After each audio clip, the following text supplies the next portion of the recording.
911, what's your emergency? Oh my God. The orca. She's in the water. The whale has her. Please send help to Marineland now. Ma'am, slow down. What's happening? The trainer. The whale is drowning her. Oh God, there's so much blood. In the gleaming performance stadium of Pacific Marineland in San Diego, California, beneath the scorching July sun, what began as a routine afternoon show would become a nightmare that shattered the marine entertainment industry forever.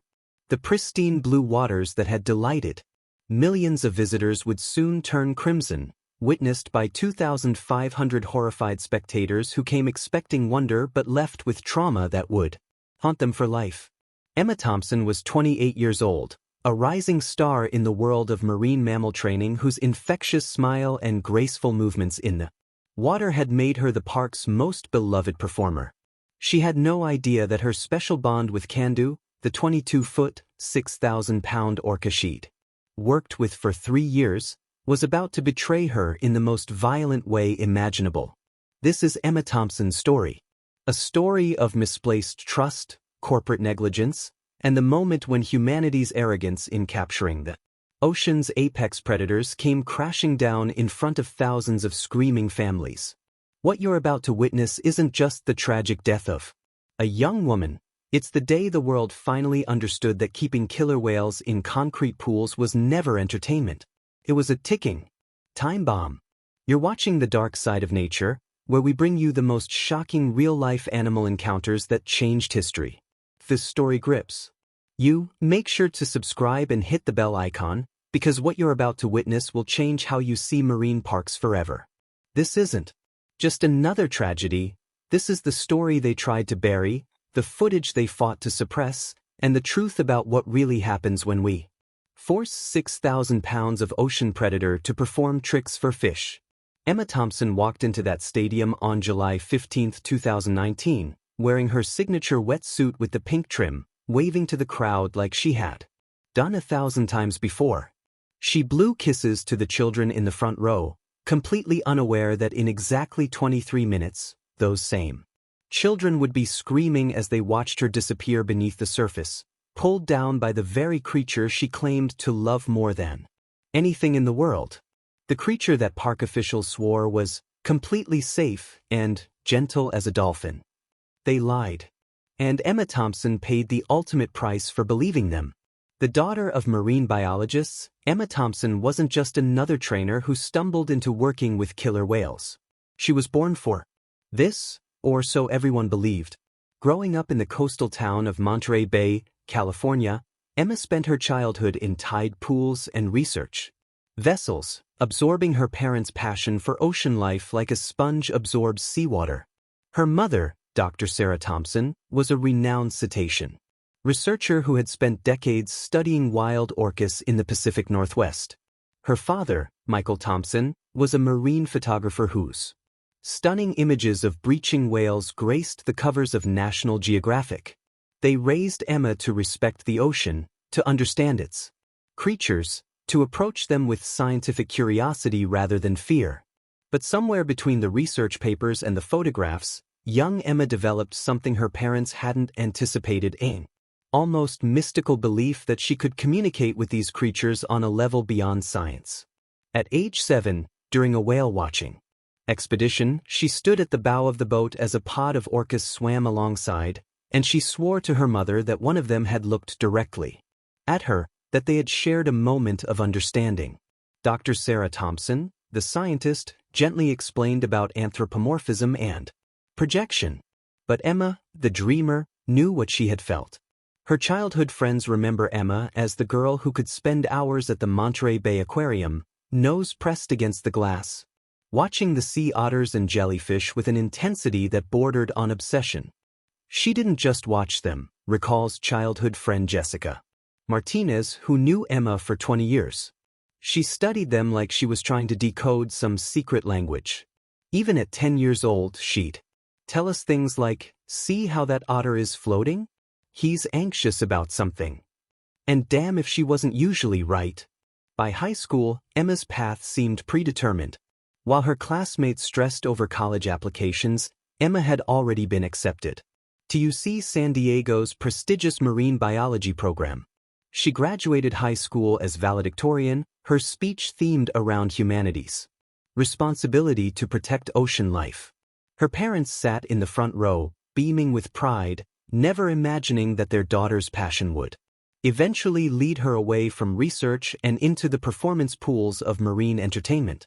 The shift happened during Emma's junior year of college. A classmate invited her to visit Pacific Marineland for a behind-the-scenes tour.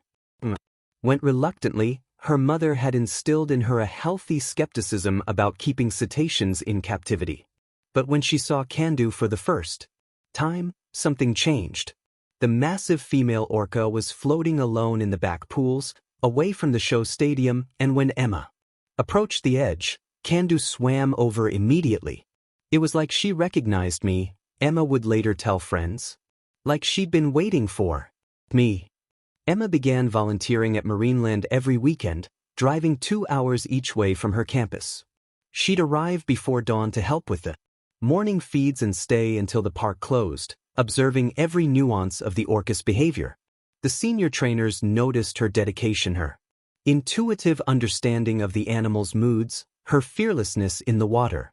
By the time she graduated with her marine biology degree, Marineland had offered her a full-time position as a junior trainer. Her parents were devastated. Dr. Sarah Thompson had spent her career advocating for wild orcas, publishing papers on the psychological damage of captivity. The dinner where Emma announced her decision became a family legend. "You're going to make them dance for dead fish?" her mother had asked, voice tight with disappointment. "You're going to reduce these magnificent predators to circus acts?" But Emma, ever the idealist, believed she could be different. She would use her position to educate the public, to advocate for better conditions, to bridge the gap between entertainment and conservation. Within 2 years, Emma had become Marineland's star trainer. Her shows weren't just about splashy tricks, she incorporated education, teaching audiences about orca intelligence, their complex social structures, their endangered status in the wild. She pioneered new training techniques that relied less on food rewards and more on what she called emotional connection.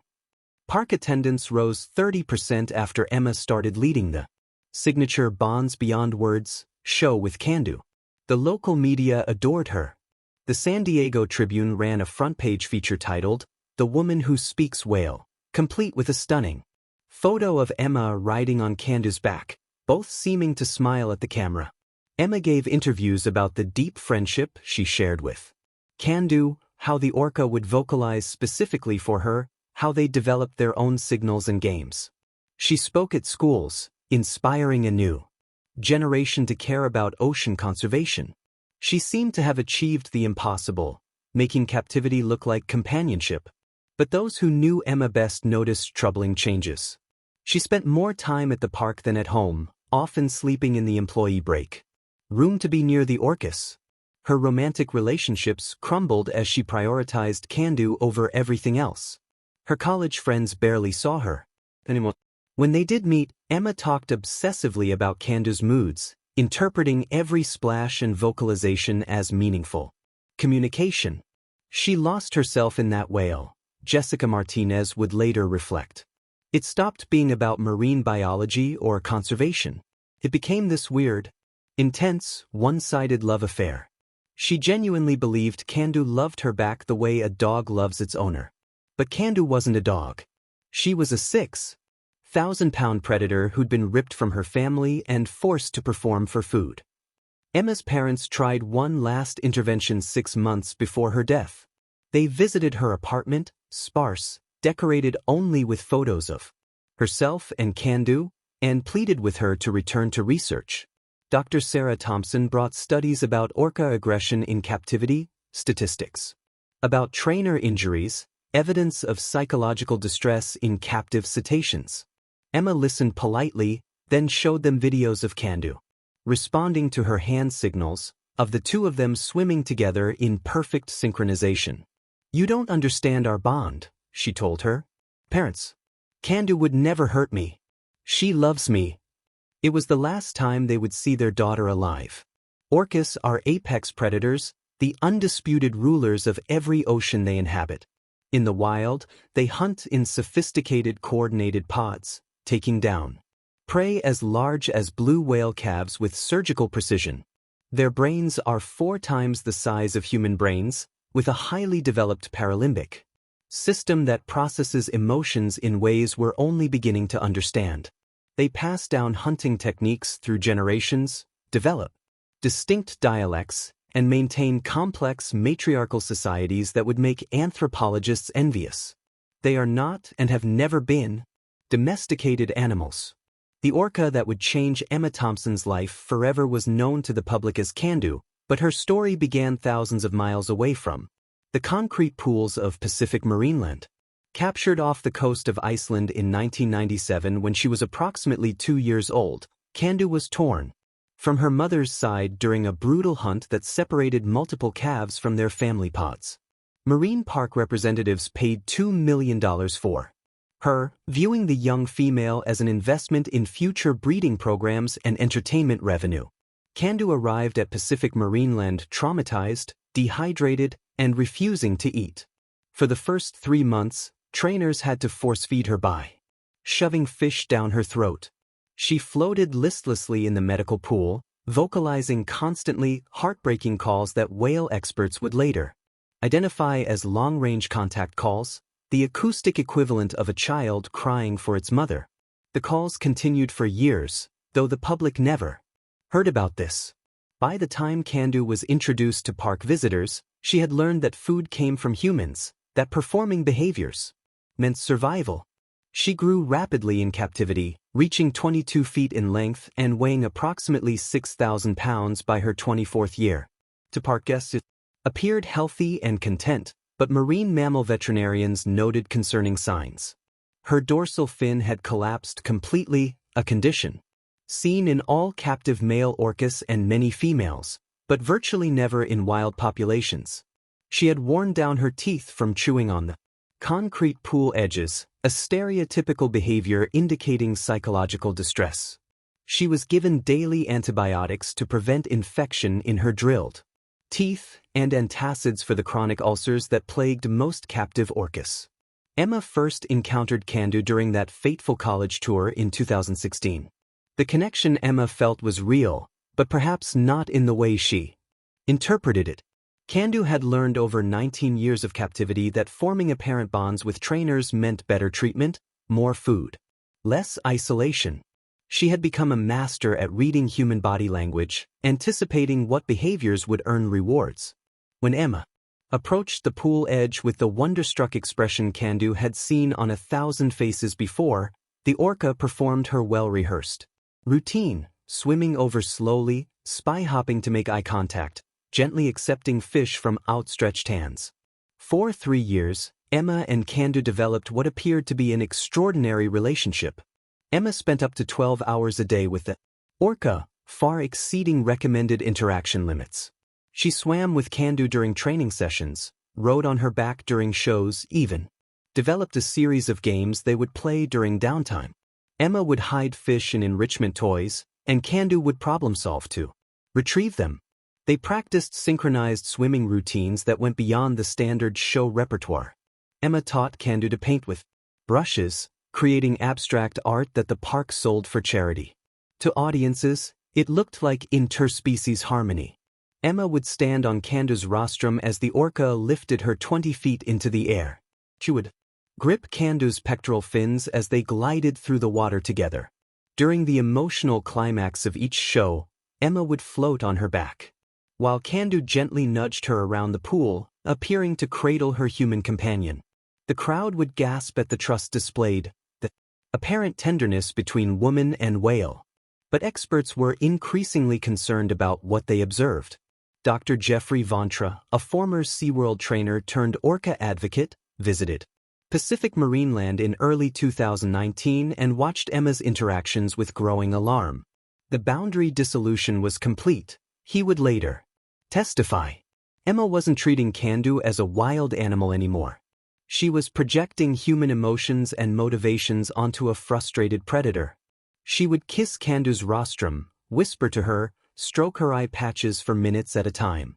These aren't natural orca behaviors, they're human behaviors we impose on captive animals. Dr. Vontra wasn't the only expert raising red flags. Marine mammal behaviorist Dr. Ingrid Visser submitted a formal report to Pacific Marineland's management in March 2019, noting that Candu was displaying increasing signs of aggression. The orca had begun jaw-popping during shows, threat display where orcas rapidly open and close their mouths, creating a loud cracking sound. She was swimming inverted more frequently, another sign of agitation.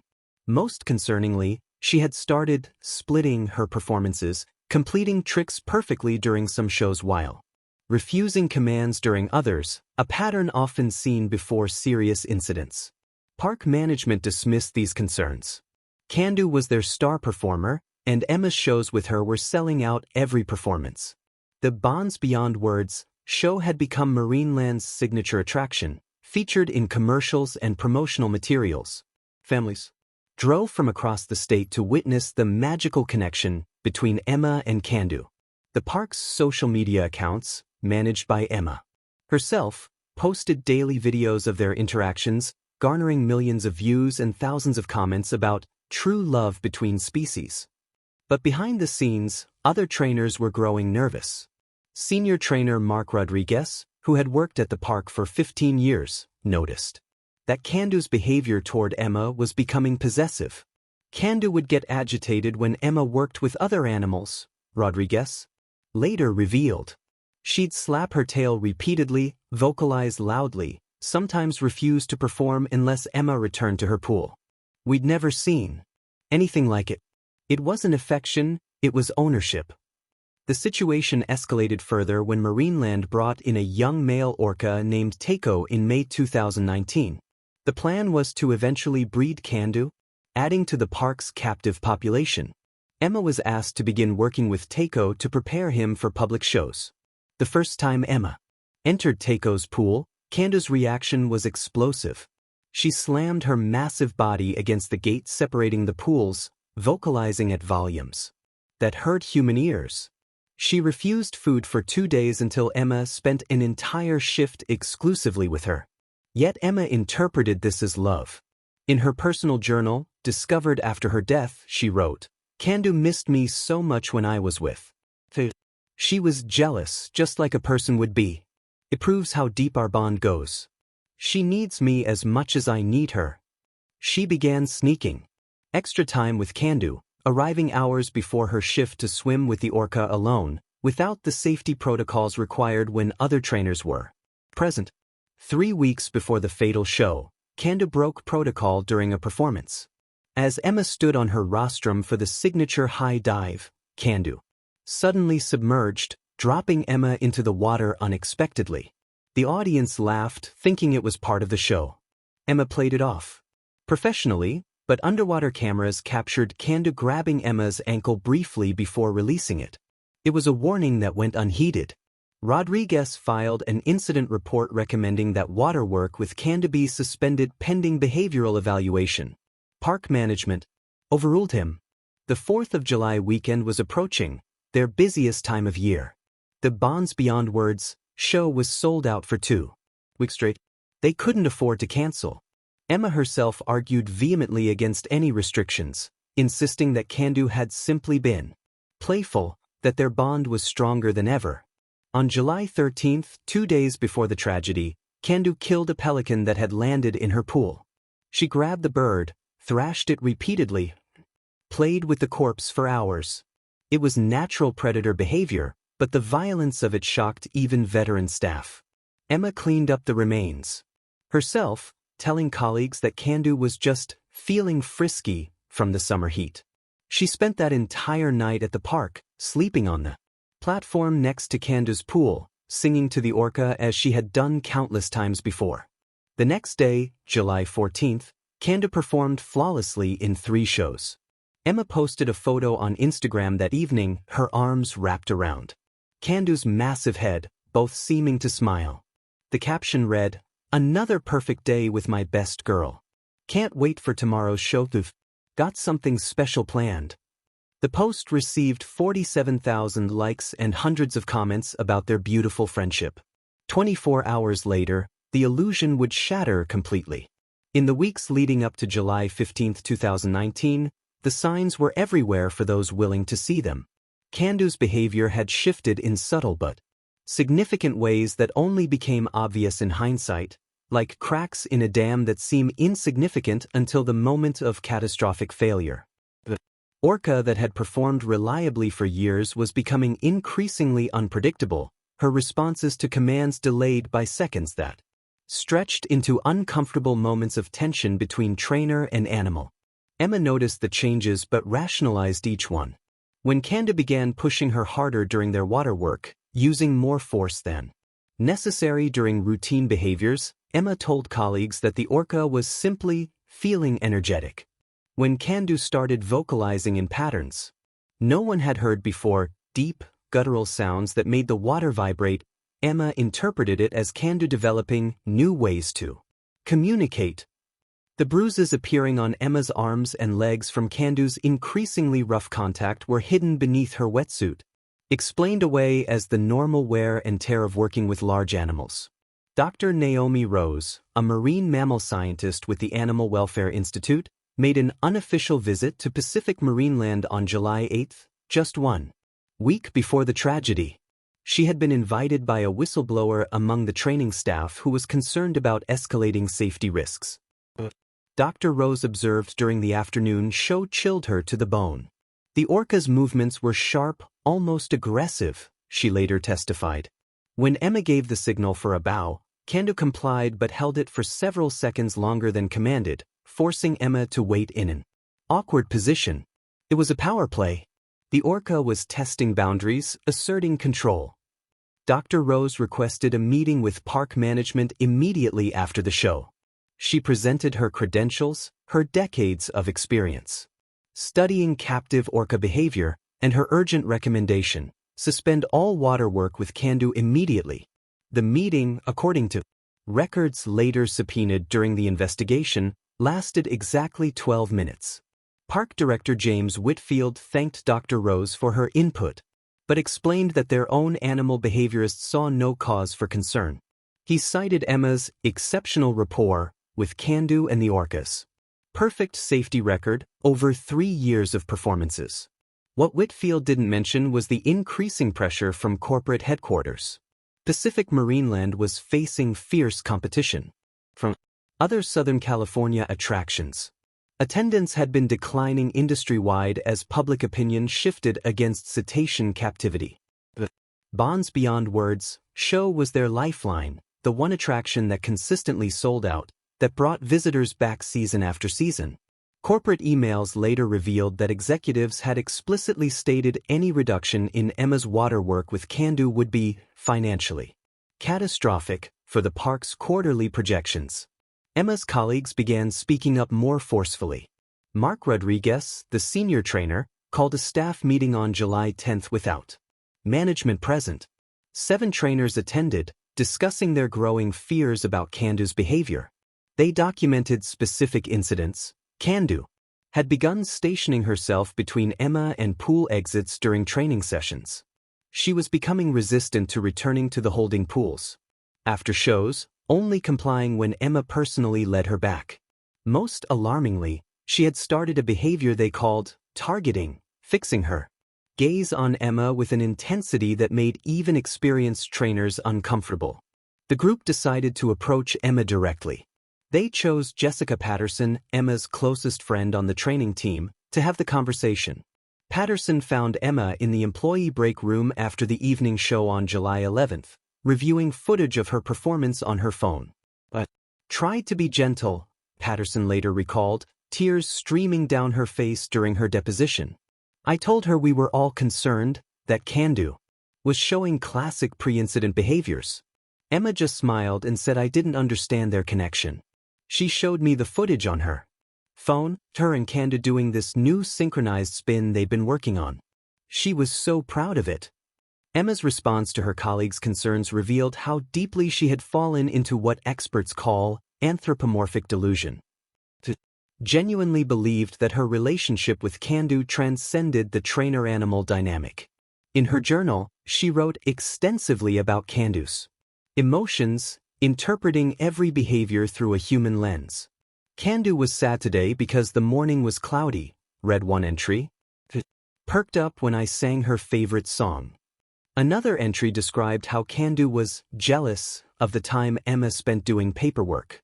She kept spy-hopping to see what I was doing in the office. It's like she wants to be involved in every part of my life.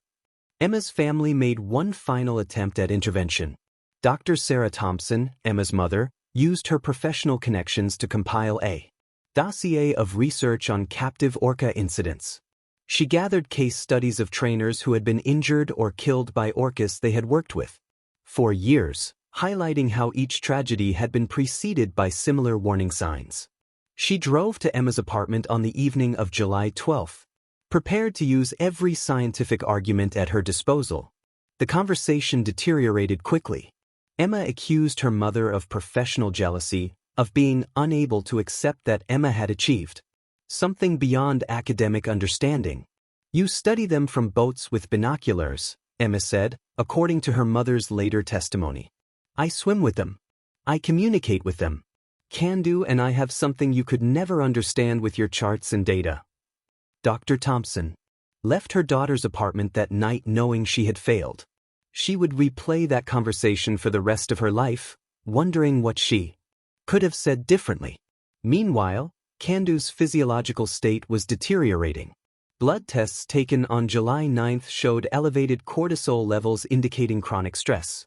Her appetite had decreased by 30% over the past month, though she still performed for food rewards during shows. Most concerning to the veterinary staff was her sleep pattern, or lack thereof. Orcas typically engage in logging behavior, floating motionless at the surface for several hours each night. Night vision cameras showed Candu swimming continuously, circling her pool in repetitive patterns that suggested severe psychological distress. The veterinary team recommended adding antipsychotic medications to Candu's daily drug regimen. She was already receiving antibiotics for her teeth, antacids for her ulcers, and antifungals for a persistent infection. The drug cocktail required to keep captive orcas functional would shock the public if fully disclosed. But when the vets presented their recommendation to increase Candu's medication, Emma exploded. She accused them of trying to drug away Candu's personality, of reducing her to a zombie for the sake of corporate comfort. She threatened to go public with the medication protocols if they proceeded. On July 13, the pelican incident occurred. What the public didn't know was that Candu didn't simply kill the bird, she methodically dismembered it, arranging the pieces in a pattern around the pool's edge. It was a behavior no one had documented before, suggesting a level of cognition and possibly communication that unsettled even the most experienced staff. Emma spent 4 hours cleaning up the remains, talking to Candu the entire time, assuring the orca that she understood what Candu was trying to tell her. That night, Emma made a decision that violated every safety protocol. She dismissed the night watch staff, claiming she would stay to observe Candu's overnight behavior for a new research project. Security cameras captured what happened next. Emma entered the water at 2:47 a.m., swimming with Candu in complete darkness for over an hour. She floated on her back while the 6,000-pound predator circled her, occasionally nudging her with her rostrum. At one point, Candu submerged directly beneath Emma, rising slowly until Emma was balanced on the orca's head, 20 feet above the water in the pitch-black night. It was insanity masquerading as trust. Emma had completely lost touch with the reality of what Candu was, a highly intelligent predator trapped in a chlorinated prison, pumped full of drugs, torn from her natural life and forced to perform tricks for food. Every behavior Emma interpreted as affection could just as easily be seen as manipulation, frustration, or the tragic result of psychological breakdown. The morning of July 14th brought a heat wave to San Diego. Temperatures soared to 98 degrees by noon, making the stadium's seating unbearable. for guests and raising the pool temperature beyond comfortable levels for an Arctic predator. Candu performed 3 shows that day, each one slightly different from the last. In the 11 a.m. show, she completed every behavior but with a mechanical precision that lacked her usual flair. The 2 p.m. show saw her adding unrehearsed elements, extra splashes that soaked the front rows, vocalizations that weren't part of the routine. By the 5 p.m. show, she was anticipating commands, beginning behaviors before Emma finished the signals. Rodriguez watched the final show on July 14th from the trainer platform. He later testified that he had his hand on the emergency alarm. Throughout the performance, certain something was about to go wrong. But Candu completed the show without major incident, and Emma's radiant smile as she took her final bow seemed to vindicate her faith in their bond. The crowd gave them a standing ovation. Parents lifted their children onto their shoulders to see better. Teenagers posted videos to social media with captions about true love and cross-species connection. That evening, Emma posted her final Instagram update. The photo showed her silhouetted against the sunset, standing at the edge of Candu's pool. The orca's head was visible just below the surface, one eye fixed on Emma. The caption read, "Tomorrow marks 3 years since Candu and I began our journey together. I have something special planned for our anniversary show. To everyone who has supported us, who believes that love knows no boundaries, this one's for you. 2:30 p.m. show tomorrow. Don't miss it." The post went viral within hours, shared by marine park enthusiasts and animal rights activists alike, though for very different reasons. Supporters saw it as a celebration of an incredible partnership. Critics saw it as a woman who had lost herself completely in a dangerous fantasy. Both groups would be watching the next day, phones ready to record what they expected to be either a triumph or a disaster. None of them could have imagined how right the critics would be. Friday, July 15, 2019, dawned with an oppressive heat that seemed to press down on San Diego like a physical weight. By 6 a.m., the temperature was already 82 degrees, with the forecast predicting it would reach 103 by afternoon. The marine layer that typically cooled the coastal areas had retreated far out to sea, leaving the air still and thick with humidity. At Pacific Marineland, the maintenance crew began their day by adding extra ice to the Orca pools, trying desperately to keep the water temperature below 60 degrees Fahrenheit, the maximum comfortable range for animals adapted to Arctic waters. Emma arrived at 5:47 a.m., 13 minutes earlier than usual according to security logs. She wore her favorite wetsuit, the one with pink trim, that she'd had custom-made to match Candu's pink eye patches. Security footage showed her walking with unusual purpose, carrying a waterproof bag that she typically used for personal items. She greeted the night security guard with her characteristic warmth but seemed distracted, her eyes already focused on the Orca Stadium in the distance. Candu was in the main show pool, having been moved there at 4 a.m. by the night crew. The Orca was swimming in slow circles, her dorsal fin cutting through the morning mist rising from the pool's surface. When Emma appeared at the pool's edge, Candu's pattern changed immediately.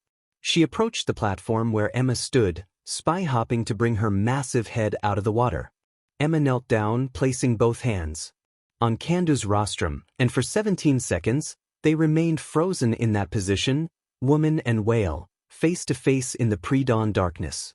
Mark Rodriguez arrived at 6:15 a.m. to find Emma already in the water, running through behaviors with Candu despite protocols requiring a second trainer present for any water work. "I called out to her," Rodriguez later testified, asking what she was doing.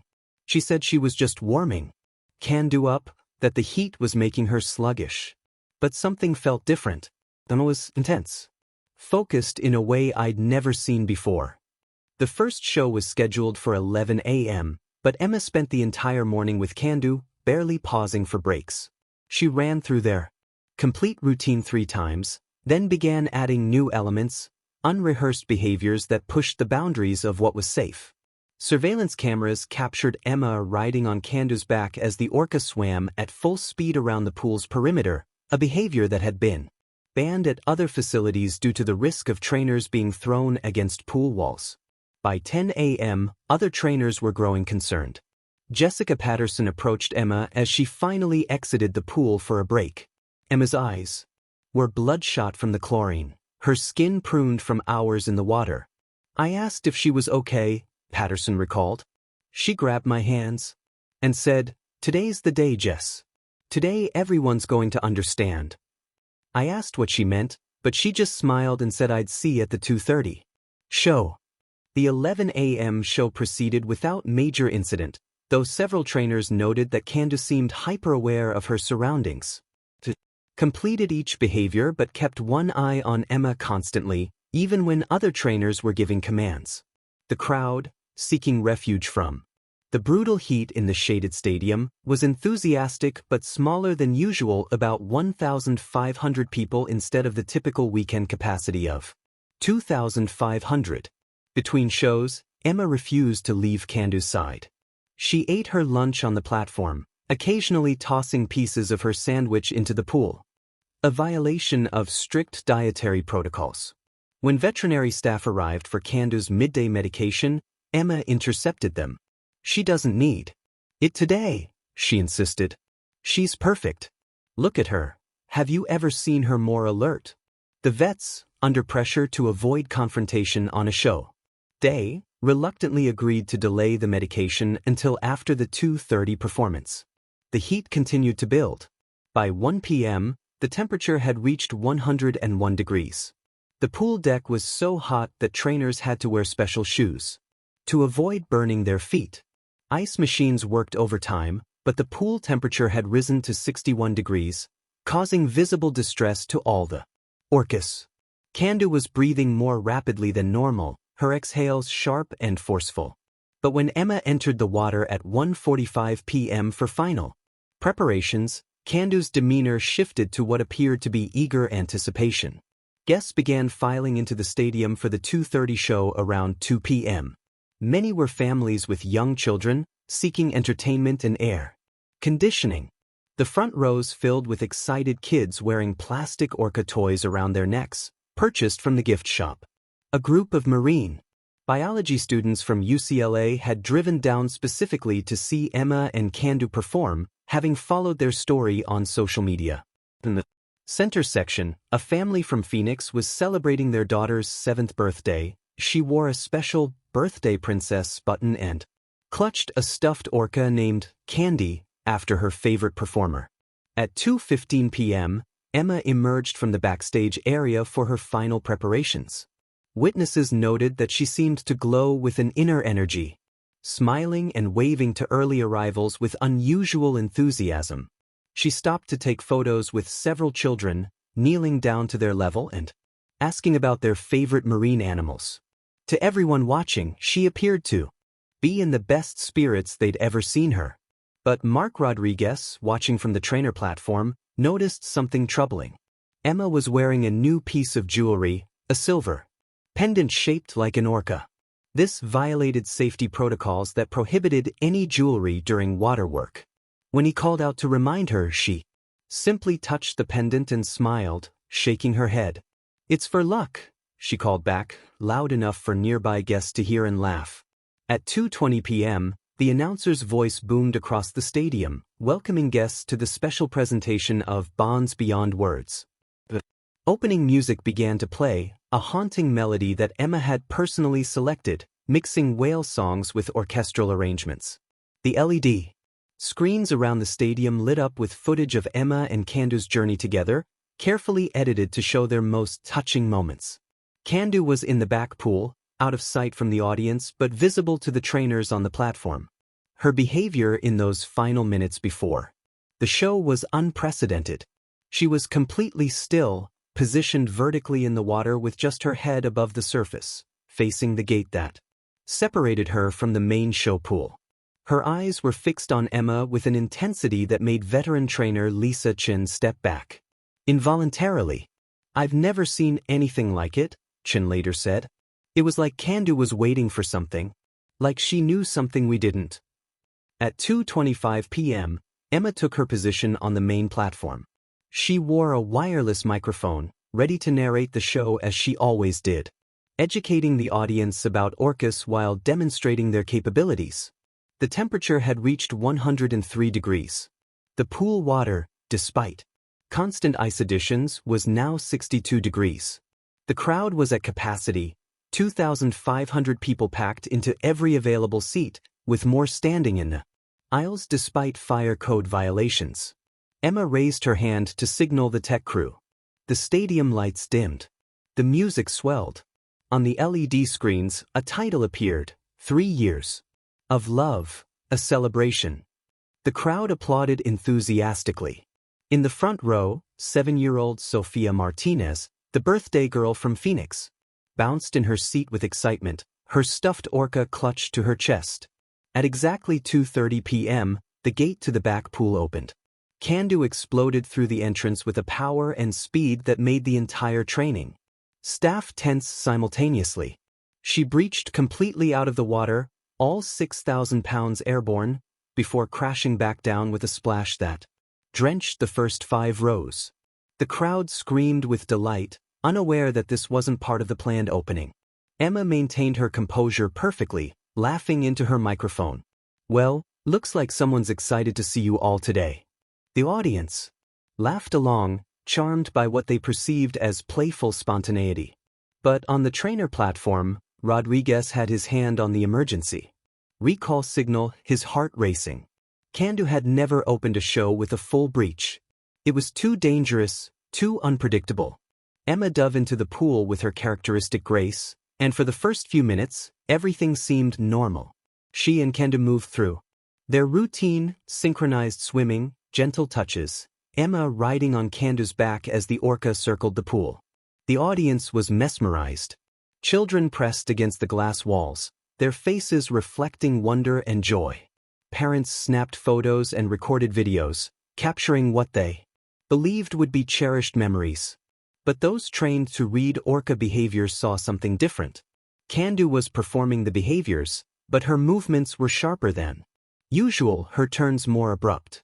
When Emma gave the signal for a bow, Candu held it for 3 seconds longer than choreographed, forcing Emma to maintain an awkward position. When they performed their signature trust fall, where Emma would fall backward and Candu would catch her, the orca's timing was off by a fraction of a second, just enough to cause Emma to stumble slightly upon landing. At 2:41 p.m., Emma signaled for the rocket hop, where Candu would push her high into the air from a submerged position. It was typically the show's penultimate trick, designed to build toward the grand finale. Emma positioned herself in the water, treading in place as Candu disappeared beneath the surface. The audience held its breath, cameras ready, children leaning forward in anticipation. 5 seconds passed. Then 10. The water was still. Emma's smile faltered slightly as she continued treading water, looking down for any sign of the orca. On the platform, Rodriguez stood up, his hand moving toward the emergency alarm. The audience began to murmur, confused by the delay. Then, at 2:42 p.m. and 17 seconds, Candu struck. The attack began not with violence, but with a demonstration of power that would haunt every witness for the rest of their lives. Candu rose from the depths with explosive force, her massive head catching Emma's body at the midsection.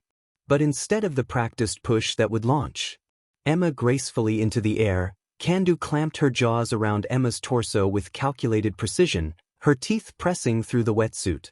Without initially breaking skin, a show of control more terrifying than immediate brutality. Emma's scream cut through the stadium like a blade. It wasn't the playful shriek audiences had heard during splash zones or high dives. This was primal, genuine terror that made parents instinctively cover their children's eyes. Her hands beat frantically against Candu's rostrum as the orca held her suspended 6 feet above the water, Emma's legs kicking helplessly in the air. The wireless microphone, still active, picked up every gasping breath, every plea that escaped Emma's lips. "Candu, no. Please, it's me." For 7 eternal seconds, Candu held Emma aloft, displaying her catch to the horrified crowd like a wild orca might display a seal to its pod. Then, with a violent lateral movement of her head, she flung Emma across the pool. Emma's body flew 20 feet through the air before crashing into the water near the glass viewing panel where dozens of children stood frozen in shock. The birthday girl, Sofia Martinez, dropped her stuffed orca as Emma's body slammed against the glass with a sickening thud before sliding beneath the surface. Mark Rodriguez's training kicked in instantly. He slammed the emergency alarm, triggering a piercing siren that was supposed to recall Candu to the holding pool. But the orca ignored it completely. As Emma struggled to surface, gasping and clearly injured, Candu approached with the measured patience of an apex predator who knows its prey cannot escape. The crowd erupted in screams, parents grabbing children and rushing toward exits, while others stood paralyzed, unable to process what they were witnessing. Emma managed to grab the pool's edge, trying desperately to pull herself out. Her left arm hung at an unnatural angle, clearly broken from the blood seeped through her wetsuit where Candu's teeth had finally penetrated. "Help me," she screamed, her voice carrying over the chaos through the still active microphone. 3 trainers rushed toward her position, but Candu was faster. The orca grabbed Emma's leg just as trainer Jessica Patterson reached for her hands. The subsequent tug-of-war lasted only seconds before Candu's 6,000 pounds of muscle prevailed. She pulled Emma back into the pool with such force that Patterson was nearly pulled in as well. Rodriguez would later testify that Emma's eyes in that moment held a recognition that shattered everything she had believed. She finally understood what Candu really was. Not her friend. Not her partner. A predator. Witness testimony from audience members painted a horrific picture of what followed. Software engineer David Chin, recording on his phone for his marine biology blog, captured critical footage that would later be used in the investigation. The orca became methodical, he testified, his voice breaking. She would pull Emma under, hold her down for 30 or 40 seconds, then let her surface just long enough to take a breath, before pulling her down again. It was like she was playing. But it wasn't play. It was torture. Dr. Sarah Hoffman, a pediatric psychologist who was attending with her family, provided crucial testimony about Candu's behavior. This wasn't a frenzied attack like you might see from a shark or a wild animal that's simply trying to feed. The orca was demonstrating remarkable cognitive control. She was choosing to prolong the encounter, to display her dominance. From a behavioral perspective, this looked like punishment. The orca was making a point. Emma's attempts to use her training became increasingly desperate. Witnesses could hear her trying to give Candu commands between attacks. The hand signals and vocal cues that had worked thousands of times before. "Candu, recall. Recall," she gasped during one surfacing. But the orca responded by grabbing Emma's good arm and spinning her in what trainers call a barrel roll, the behavior that in the wild is used to disorient. The emergency response team was paralyzed by protocols that had never anticipated this scenario. They couldn't enter the water, that would only provide Candu with additional targets. The emergency recall tones blared uselessly as Candu continued her assault with terrifying focus. Foam nets and poles meant to separate animals proved useless against an orca determined to maintain control of her victim. Lisa Chen made the desperate decision to release fish into the pool, hoping to distract Candu with food. Hundreds of pounds of salmon splashed into the water, but the orca showed no interest. This detail would later prove significant to investigators. Candu wasn't motivated by hunger or instinct. This was a deliberate choice to attack the human who had spent 3 years believing they shared a special bond. At approximately 2:47 p.m., 5 minutes into the attack, Candu's behavior shifted to something even more disturbing. She stopped the active assault and instead began what marine biologists would later identify as investigative manipulation. She would position Emma's barely conscious form in different poses, pushing her around the pool like a macabre puppet show. At one point, she recreated their signature trust fall position, holding Emma's limp body in the exact pose they had performed hundreds of times, but now as a grotesque parody of their former routine. The audience was in full panic. Parents carried screaming children toward exits, trampling dropped phones and spilled drinks. But many remained. frozen, unable to look away from the horror unfolding in the crystal-clear water. The birthday party from Phoenix huddled together in shock, the mother trying to shield her daughter's eyes while the father called 911 with shaking hands. Their frantic call joined dozens of others flooding the emergency system. 911, what's your emergency? The whale is killing her trainer at Marineland. Oh God, there's blood everywhere. Please send help. Sir, can you tell me exactly what's happening? The orca, it's drowning her. Holding her underwater. She's not moving anymore. Please, there are children here. Emma's colleagues on the platform made increasingly desperate attempts to save her. Rodriguez deployed the underwater gates, trying to separate the pools, but Candu simply dragged Emma away from the mechanisms. Trainer Michael Torres attempted to use a high-pressure water hose to drive Candu away, but the orca seemed to interpret this as part of the performance, incorporating spins and turns while maintaining her grip on Emma. At 2:51 p.m., Emma managed one final moment of consciousness. As Candu brought her to the surface, Emma's eyes found the trainer platform, where her colleagues stood helplessly. Jessica Patterson would never forget that look. She knew she was going to die. But there was something else in her eyes, like she was apologizing to us. Like she finally understood what we'd been trying to tell her. Candu must have sensed the change in Emma's body, the transition from struggling prey to lifeless form. The orca's behavior shifted again. Began swimming in slow circles with Emma's body, occasionally nudging it with her rostrum as if trying to elicit a response. Marine biologists would later debate whether this represented remorse, curiosity, or simply the predator's confirmation that her prey was truly subdued. The final horror came when Candu performed one last behavior from their show routine. She positioned Emma's body on her rostrum and slowly lifted it out of the water in what had once been their signature move, the angel rise, where Emma would spread her arms like wings as Candu lifted her toward the sky. But now Emma's arms hung limp, her head lolled back at an impossible angle, and blood ran in streams down Candu's black and white face. The image, captured by dozens of cameras and burned into hundreds of memories, would become the defining moment that ended Orca. Entertainment shows across the industry. The magnificent predator, holding aloft the broken body of the woman who had loved her, presenting the truth of their relationship to a horrified world. This was not partnership. This was not friendship. This was the inevitable conclusion of humanity's arrogance in believing we could tame the untamable. At 2:54 p.m., Candu gently lowered Emma's body back into the water and swam away, stationing herself in the far corner of the pool. She would remain there, motionless, for the next 6 hours as emergency responders worked to recover Emma's body and investigators began the grim task of documenting the scene. The silence from the once vocal Orca was absolute. She would never vocalize again, entering a catatonic state that would persist until her own death 7 months later. The official time of death was recorded as 2:52 p.m., though Emma had likely lost consciousness several minutes earlier.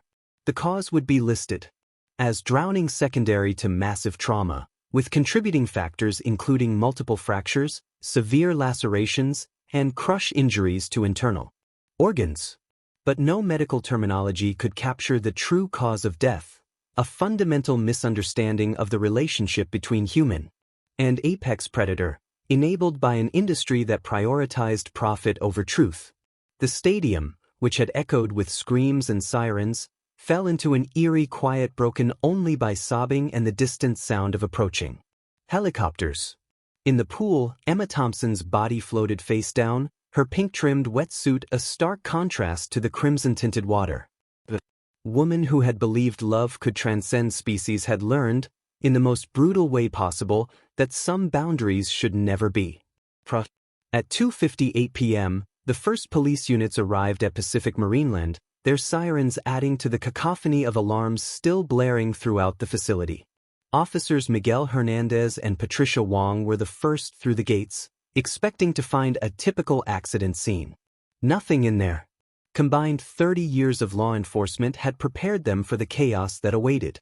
Hundreds of traumatized guests streamed through the exits, many in tears, parents carrying children who buried their faces in shoulders to escape the images burned into their young minds. The officers pushed through the crowd toward the Orca Stadium, where security guards were attempting to establish a perimeter. The scene that greeted them defied every protocol in their training. In the massive pool, a body floated motionless while a 22-foot orca lurked in the far corner. So still she might have been a painted statue except for the periodic burst of mist from her blowhole. On the trainer platforms, staff members stood in various states of shock, some crying, others mechanically following emergency procedures they'd rehearsed but never truly believed they'd need. Fire Department Battalion Chief Robert Martinez arrived at 3:03 p.m. with a specialized water rescue team. His first radio transmission back to dispatch captured the unprecedented nature of the situation. Dispatch, Battalion 7. We have a confirmed fatality in an animal enclosure. Victim is in the water with a killer whale still present. We need specialized wildlife units and medical examiner on scene. This is going to be complicated. The challenge of recovering Emma's body while Candu remained in the same pool created an impossible dilemma. Standard procedure would require the animal to be secured in a separate enclosure, but Candu refused to respond to any commands or stimuli. Lead veterinarian Dr. Patricia Kalski arrived at 3:07 p.m. and immediately recognized the orca's catatonic state. She's gone into complete shutdown, Kalski informed Emergency Command Team. I've seen this in severely traumatized cetaceans. She's aware but completely non-responsive. Moving her by force could trigger another aggressive episode. Paramedic team leader Jennifer Cross and her partner David Liu had been first on scene at 3:01 p.m., moments after the police. Their ambulance had been stationed nearby for the heat emergency protocols, allowing them to arrive while Emma's body was still warm. Cross would later testify about the profound helplessness of the moment. Our job is to save lives. But we could only stand there, watching her float, knowing that even if we could reach her, it was far too late. The injuries were extensive, incompatible with life. The decision was made to attempt recovery using poles and nets from the pool deck, avoiding any personnel entering the water. Marine mammal specialist Dr. Richard Stone, who happened to be visiting the park, volunteered to oversee the delicate operation. It took 40 agonizing minutes to maneuver Emma's body to the pool's edge using extension poles, all while Candu watched from her corner with what witnesses described as unsettling awareness. Meanwhile, the massive task of managing the traumatized crowd fell to Lieutenant Sandra Peterson of the San Diego Police.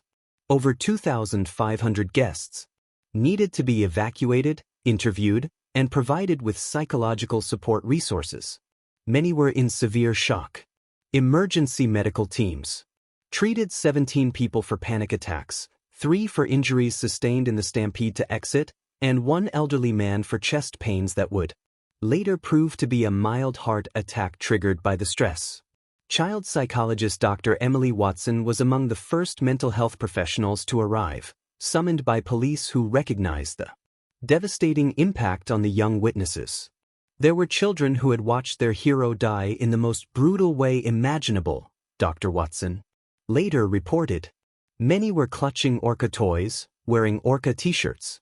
Their entire framework for understanding these animals, carefully crafted by the marine park industry, had been shattered in minutes. As Emma's body was finally retrieved at 3:47 p.m., the full extent of her injuries became apparent to the medical examiner's team. Dr. Joseph Tanaka, the lead medical examiner, documented injuries consistent with massive trauma, multiple rib fractures, severe internal bleeding, puncture wounds consistent with orca dentition, and evidence of prolonged oxygen deprivation.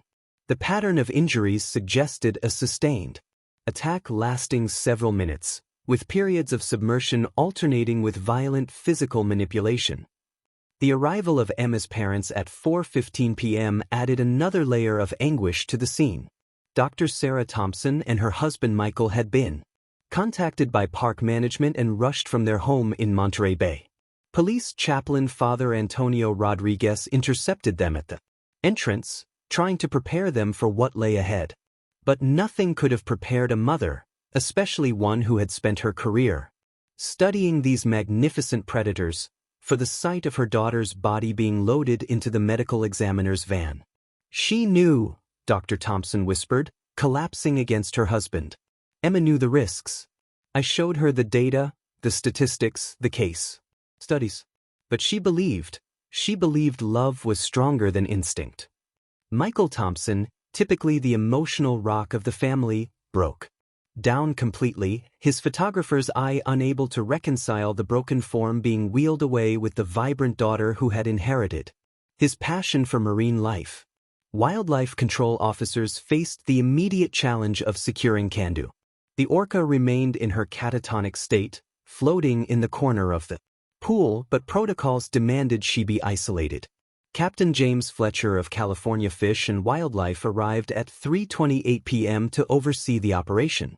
We had a traumatized 6,000-pound predator in a confined space, Fletcher later explained. Any wrong move could trigger another incident. We had to balance public safety with animal welfare, all while preserving a crime scene. The decision was made to drain the show pool partially, reducing the water level to limit Candu's mobility while maintaining enough depth for her survival. This process, normally taking hours, was accelerated using emergency pumps.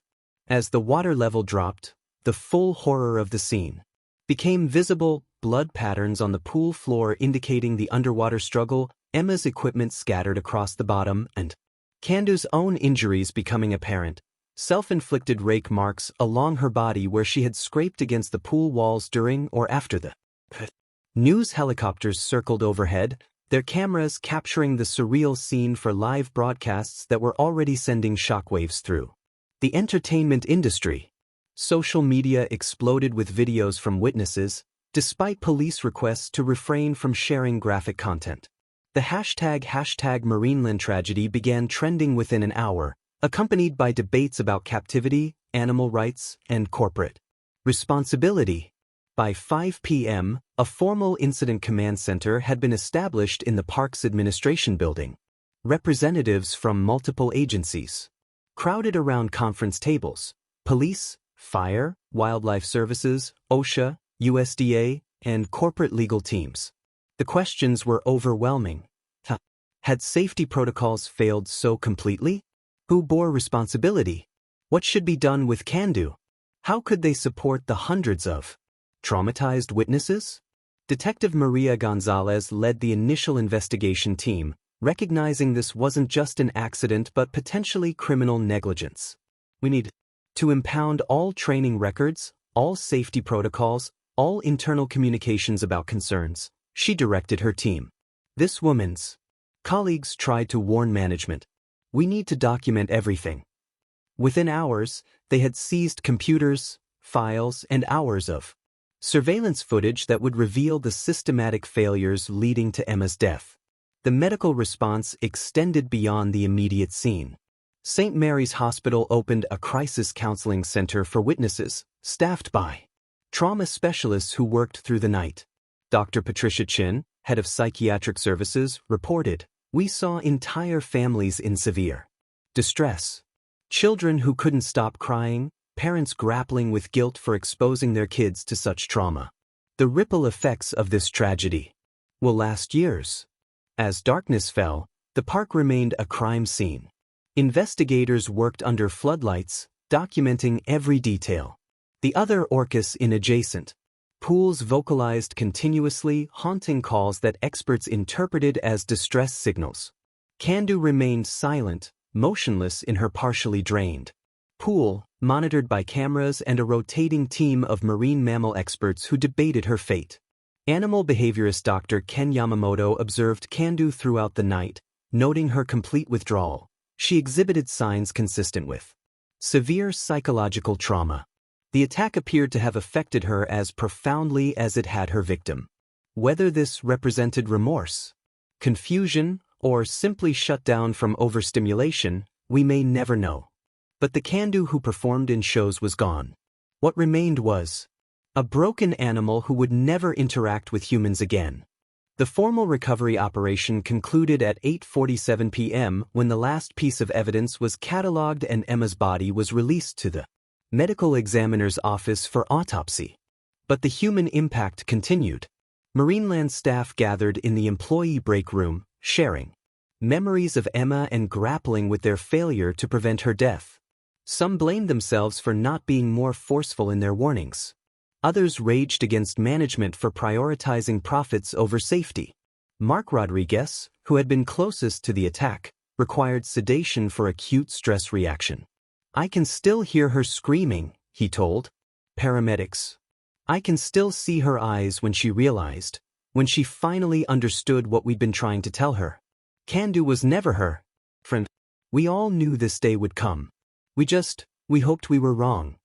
As the first responders finally began to leave the scene after midnight, they carried with them images that would haunt their dreams and change their perspectives forever. The gleaming tourist attraction had become a house of horrors, its pools tainted with blood and tragedy. In her isolated pool, Candu floated in traumatized silence, a living reminder that some wounds, both human and animal, never heal. Emma Thompson was pronounced dead at 2:52 p.m. on July 15, 2019, but the ripples of her death would spread far beyond that moment, devastating her family, transforming an industry, and forcing a global reckoning with humanity's relationship with captive marine mammals. The medical examiner's autopsy, conducted over the following 3 days, revealed the full extent of the trauma: 17 broken bones, massive internal hemorrhaging, and drowning as the final cause of death. But no clinical report could capture the true tragedy: a young woman's misguided faith in an impossible bond, and an intelligent predator pushed beyond its breaking point. The Thompson family's grief was complicated by a unique agony. Dr. Sarah Thompson had spent her career advocating for wild orcas, warning against the dangers of captivity. Now she faced the unbearable reality that her daughter had become the very statistic she had tried to prevent. But failed her, she told grief counselor Dr. Rebecca Martinez during one of many sessions. "I gave her the knowledge but couldn't give her the wisdom to use it. She inherited my love for these animals but not my respect for what they truly are." Michael Thompson channeled his grief into a different direction. The man who had spent decades photographing orcas in their natural habitat now turned his lens toward exposing the dark reality of marine parks. His exhibition, Betrayed Trust, featuring Emma's story alongside images of wild orcas in their natural families, would tour internationally, becoming a powerful voice in the movement to end cetacean captivity. The decision regarding Candu's fate sparked immediate controversy. Within hours of Emma's death, animal rights activists gathered outside Marineland demanding the orca's release. Counter-protesters, including some marine park employees, argued that Candu couldn't survive in the wild after 22 years in captivity. The debate played out in real time on social media, with hashtags like #FreeCandu and #JusticeForEmma trending simultaneously. Pacific Marineland's corporate leadership held an emergency meeting at 7 a.m. on July 16. CEO William Harrison, who had dismissed safety concerns just weeks earlier, now faced the complete collapse of his company's reputation. Internal documents later revealed the panic. Price plummeting. Multiple corporate sponsors withdrawing. Season ticket holders demanding refunds. Legal exposure potentially in the hundreds of millions. The park that had generated $847 million in revenue the previous year was facing extinction. The official investigation began immediately. OSHA Inspector Catherine Ross arrived on July 16 to examine safety protocols and training procedures. What she found was damning: systematic failures at every level. Warnings ignored. Safety protocols routinely violated. Culture that prioritized entertainment over employee safety. Her report would later cite Marineland for 47 serious violations, resulting in the largest fine in the agency's history. USDA Inspector Dr. Marcus Johnson focused on animal welfare violations. His findings were equally disturbing, chronic stress indicators in all. captive orcas, excessive drug protocols to manage behavior, training methods that pushed animals beyond safe thresholds. He documented that Candu had been displaying signs of psychological distress for months, all meticulously recorded in veterinary logs but never acted upon. The legal ramifications began almost immediately. The Thompson family, despite their grief, filed a wrongful death lawsuit not for money but for transparency. "We want every document, every email, every warning that was ignored," their attorney, David Chen, announced. Emma's death was preventable. "We will ensure no other family suffers this loss." Within a week, 17 other lawsuits had been filed by traumatized guests. The Martinez family from Phoenix, whose daughter's 7th birthday had become a nightmare, sought damages for severe psychological trauma. Their attorney presented evidence that young Sophia hadn't spoken since witnessing the attack, requiring intensive therapy to process the horror she'd seen. Candu's condition deteriorated rapidly. The orca who had performed for thousands now floated listlessly, refusing food, unresponsive to any stimulation. Marine veterinarian Dr. Patricia Kowalski monitored her constantly. "She's in complete psychological shutdown. Blood test stress hormones at levels we've never documented. She's essentially dying of trauma." The bitter irony wasn't lost on anyone. The orca who had killed was now killing herself through grief or guilt. Public response was overwhelming. Marineland's social media pages were flooded with a mixture of condolences and vitriol. Former guests shared stories of their own concerns about the orca's behavior. A Facebook group called Emma Thompson Truth gained 500,000 members in 3 days, becoming a clearinghouse for information about marine park safety violations worldwide. The entertainment industry response was swift and decisive. SeaWorld, already struggling with declining attendance following previous controversies, announced the acceleration of their orca program phase-out. Smaller parks with marine mammals rushed to distance themselves from Marineland, emphasizing their superior safety protocols. Behind the scenes, insurance companies began canceling policies for any facilities with human-orca interaction. On July 22, a week after Emma's death, Marineland held a memorial service in the same stadium where she had died. The pool had been drained and covered, transformed into a flower-laden shrine. Over 3,000 people attended, including Emma's family, her colleagues, and members of the public whose lives she had touched.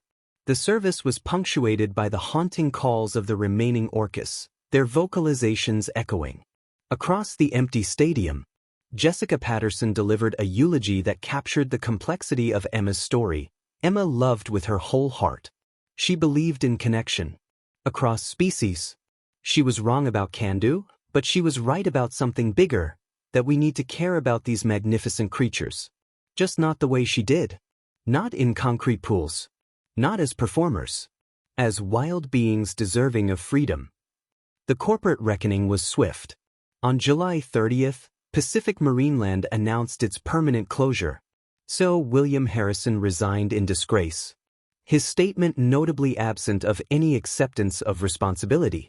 The park's 450 employees were given 2 months' severance, their careers in marine entertainment effectively ended as the entire industry contracted. The fate of Marineland's animals became a massive logistical challenge. 15 orcas, 23 dolphins, and dozens of other marine mammals needed new homes. Reputable facilities were overwhelmed with requests.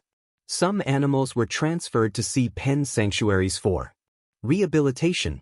Others, too compromised by decades of captivity, were moved to improved facilities for lifelong care. Canda's story ended on February 15, 2020, exactly 7 months after she killed Emma. Despite round-the-clock care, force-feeding attempts, and extensive medical intervention, the orca's condition never improved. She died at 4:17 a.m., floating in the same corner of the pool where she had retreated after the attack. Necropsy results showed no physical cause of death. Her organs were healthy, her body strong. Veterinarians concluded she had simply given up, unable or unwilling to continue living after what had occurred. The investigation's final report, released 6 months after Emma's death, was a damning indictment of the marine entertainment industry. Documented 312 safety violations, 89 ignored warnings, and a culture that prioritized profit over both human and animal welfare. Criminal charges were filed against 3 executives for negligent homicide, though none would ultimately serve prison time. Emma's legacy took unexpected forms. The Emma Thompson Marine Protection Act passed Congress in 2021, banning all human water interaction with captive orcas and mandating the phase-out of orca entertainment shows nationwide. Universities established marine biology scholarships in her name, with the ironic requirement that recipients focus on wild cetacean research, not captive programs.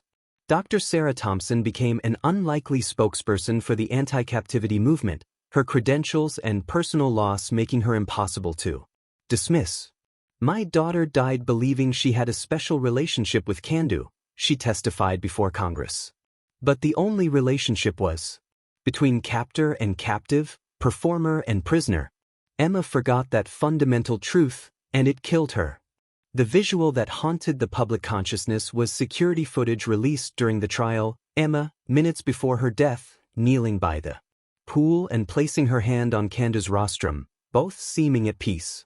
It became a viral reminder of humanity's dangerous tendency to project our emotions onto wild animals, to believe our love can overcome millions of years of evolution.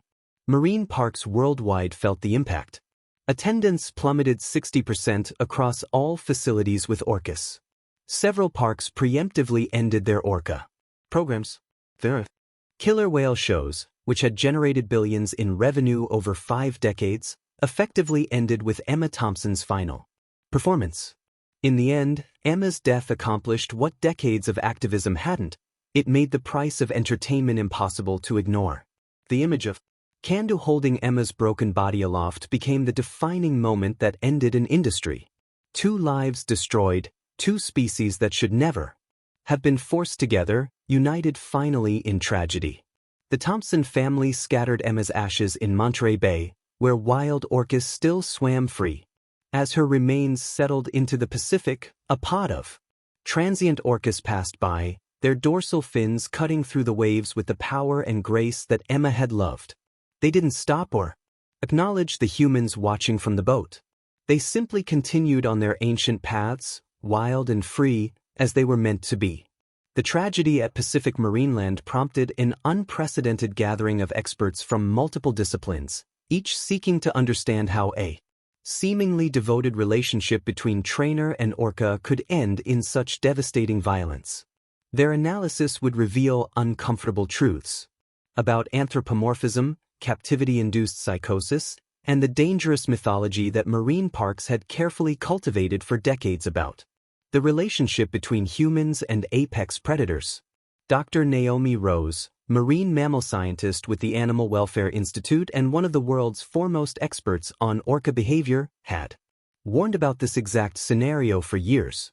Her analysis of the Thompson case was unequivocal. This was not an aberration. This was an inevitability. When you take an animal with the cognitive capacity of an orca, confine it in a space roughly 0.0001% the size of its natural range, and force it to perform repetitive behaviors for food, you create a psychiatric patient.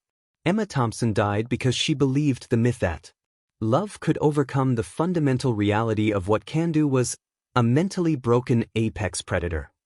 Dr. Rose's examination of Candu's behavioral history revealed a pattern that should have predicted the attack. The jaw-popping, the possessive behaviors, the increasing roughness during water work, these weren't signs of affection or playfulness. They were warnings. In the wild, orcas use similar behaviors to establish dominance within their pods. Candu was asserting her position over Emma, and Emma misinterpreted it as bonding. Forensic psychologist Dr. Michael Chen specialized in human-animal relationships and had studied numerous trainer deaths across various industries. His analysis focused on Emma's psychological state. Emma exhibited what we call expertise-induced blindness. Her extensive Knowledge and experience created a false sense of security. She believed her understanding of orca behavior gave her special immunity. This is similar to what we see in experienced pilots who ignore safety protocols or veteran mountain climbers who take unnecessary risks. Expertise became arrogance, and arrogance became fatal. Dr. Chen's review of Emma's journals and social media posts revealed a progressive detachment from reality. She increasingly referred to Candu, using human emotional frameworks. She wrote about Candu being jealous, sad, or happy to see her. This anthropomorphic projection is natural to some degree, but Emma took it to pathological levels. She literally could not see Candu as a wild animal anymore. In her mind, Candu was a friend who happened to be an orca rather than an orca she worked with. Marine veterinarian Dr. Patricia Kowalski, who had treated Candu for years, provided crucial medical insight. Candu's pharmacological profile was a disaster waiting to happen. She was on a cocktail of medications that would be considered extreme for a human psychiatric patient: antibiotics for chronic infections, antacids for stress-induced ulcers, antifungals for persistent skin conditions, and occasional benzodiazepines for anxiety. During medical procedures, no one talks about this, but most captive orcas are essentially maintained on life support. Their bodies are breaking down from the stress of captivity. Dr. Kowalski's analysis of Candu's blood work in the months before the attack showed cortisol levels that indicated severe chronic stress. In the wild, orcas experience acute stress during hunting or predator avoidance, but it resolves quickly. In captivity, the stress never ends. The constant noise, the chlorinated water, the inability to swim proper distances, the social isolation from a normal pod structure, it creates a state of perpetual psychological torture. Candu didn't snap. She finally acted on years of accumulated trauma. Behavioral biologist Dr. Ken Yamamoto had studied captive orca aggression patterns for 2 decades. His database included every documented incident of orca aggression toward trainers, revealing disturbing patterns. There have been over 100 documented incidents of orca aggression toward trainers with clear escalation patterns. In 73% of fatal attacks, there were documented precursor events that were dismissed or minimized. The industry has always treated these as isolated incidents rather than recognizing the pattern. Dr. Yamamoto's analysis of the attack video revealed sophisticated predatory behavior. Candu's attack showed remarkable cognitive planning. The initial false calm, the explosive breach that disoriented everyone, the calculated grab that disabled Emma's arm first. This wasn't random violence. This was a predator using its full intelligence to neutralize a target. The most chilling aspect was how Candu seemed to incorporate elements from their show routine into the attack, turning their practiced behaviors into weapons.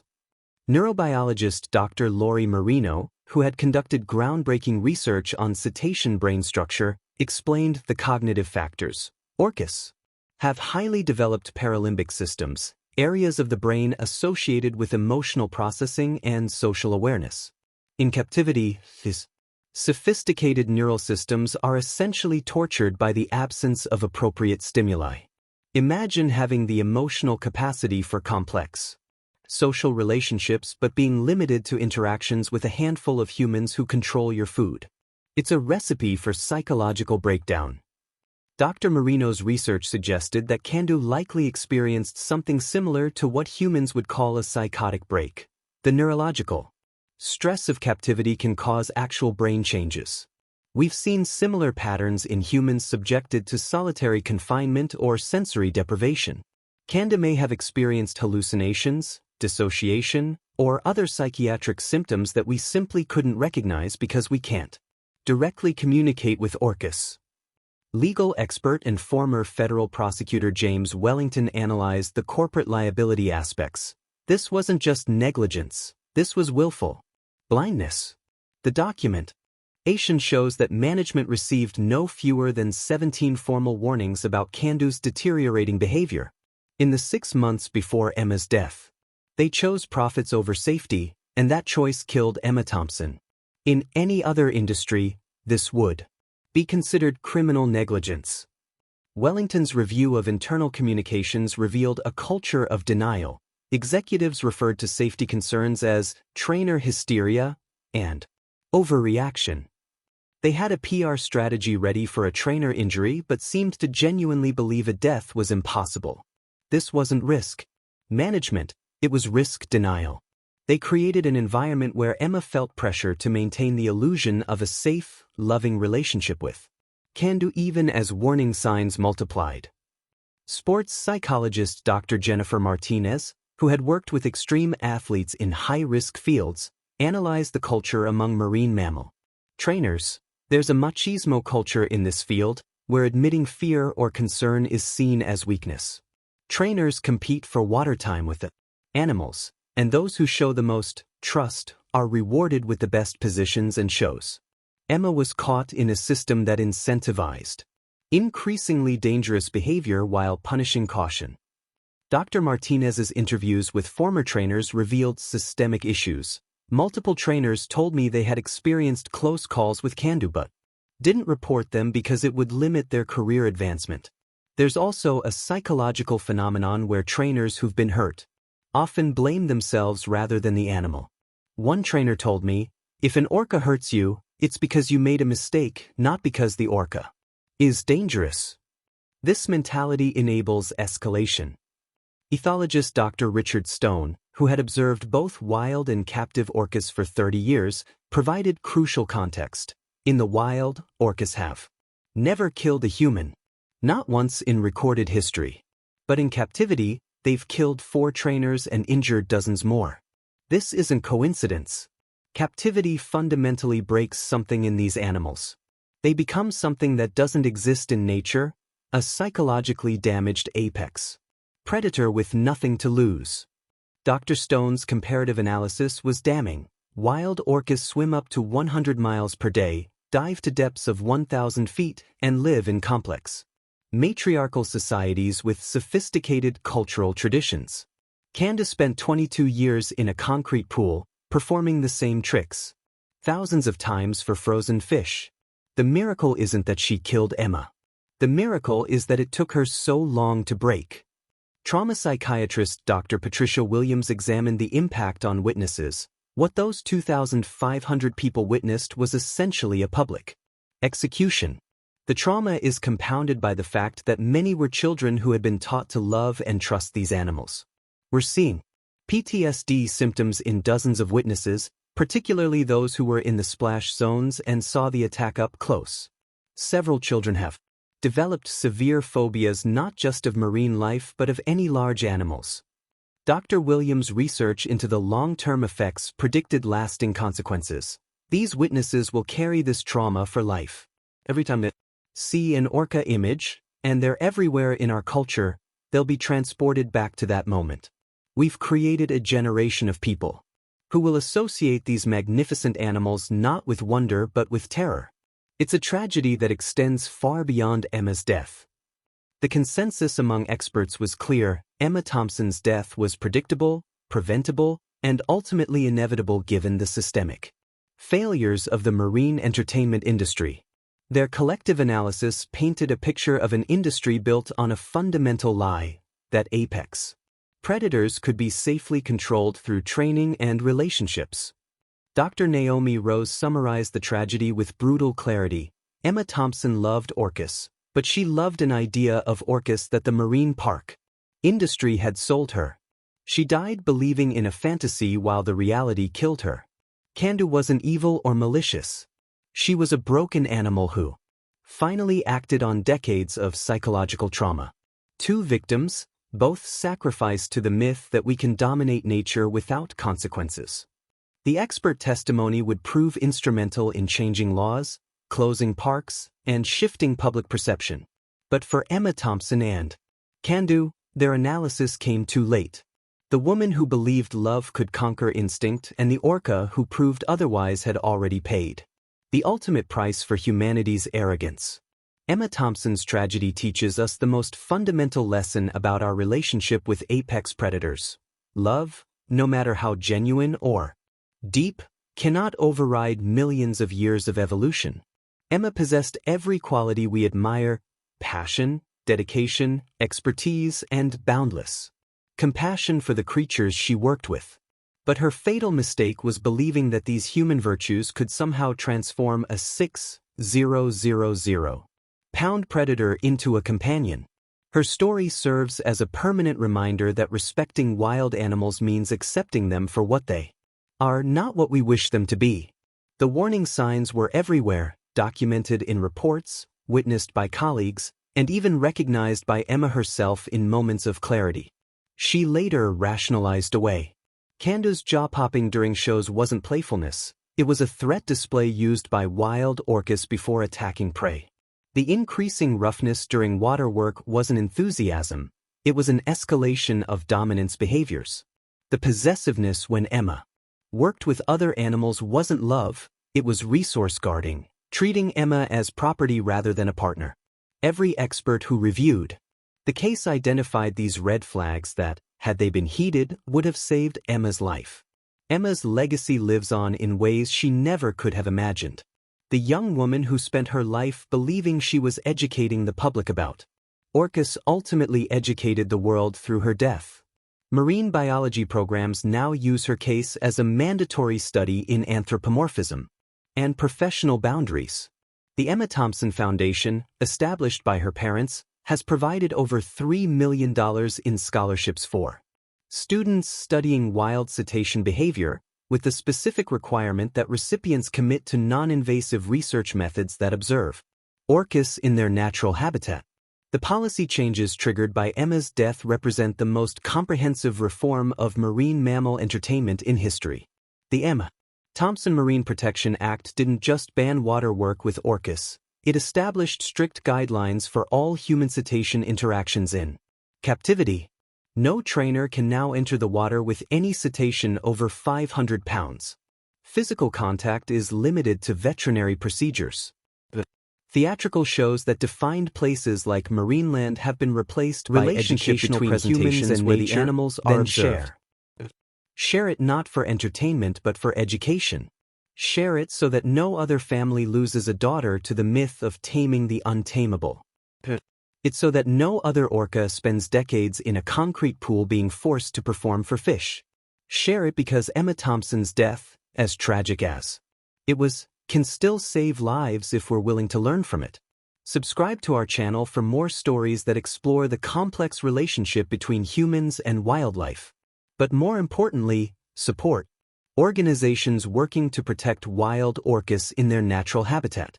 Visit sea pen sanctuaries that are providing humane alternatives for captive cetaceans. Educate your children about respecting wildlife from a safe distance.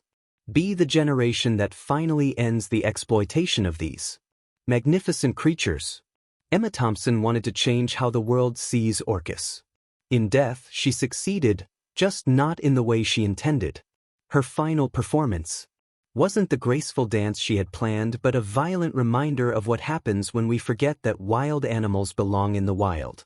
The reminder, written in blood and witnessed by thousands, ended an industry and saved countless lives.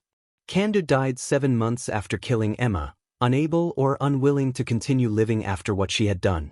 2 lives destroyed by a system that never should have existed. 2 victims of humanity's arrogance in believing we can bend nature to our will. Their story endures as a testament to the price of that arrogance and the hope that we can still change. Remember, wild animals are not our friends, no matter how much we love them.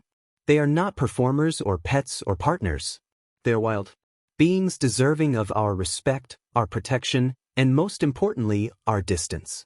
Emma Thompson forgot that truth, and it killed her. Don't let her death be in vain. This is their story. This is our lesson. This is why things had to change. The performance is over. The pools are empty. The orcas that remain live in ocean sanctuaries, feeling tides they'd never known. And somewhere in the vast Pacific, wild orcas swim free, untouched by human hands, unburdened by human expectations, living as they were meant to live. That's Emma Thompson's true legacy. Not the shows that ended, but the freedom that began. Remember her. Learn from her. And never forget the day when love wasn't enough to save her from the truth.